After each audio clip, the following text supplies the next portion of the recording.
Healthy and டேஸ்டியான மீன் புட்டு செய்யலாம் வாங்க. இன்றைக்கி நான் வந்து திருக்க மீனில் தான் புட்டு செய்ய போகிறேன்.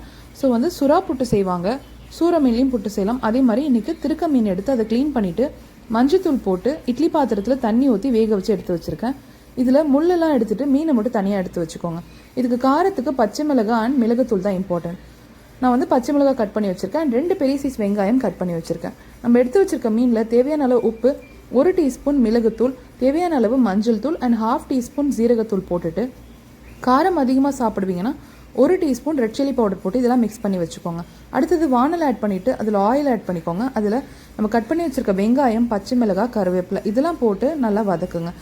அடுத்தது இதில் 1 டீஸ்பூன் இஞ்சி பூண்டு பேஸ்ட் போட்டு அதோட ரா ஃப்ளேவர் போகிற அளவுக்கு நல்லா வதக்கிட்டு நம்ம எடுத்து வச்சுருக்க அந்த மீனை இதோடு போட்டு நல்லா மிக்ஸ் பண்ணுங்கள். அந்த மீன், வெங்காயம் இதெல்லாம் நல்லா வந்து கலந்து விட்டுட்டு இது இந்த ஸ்டேஜ் அளவுக்கு நல்லா வதங்குற அளவுக்கு பார்த்துக்கோங்க. ஃபைனலாக கொத்தமல்லி போட்டு சர்வ்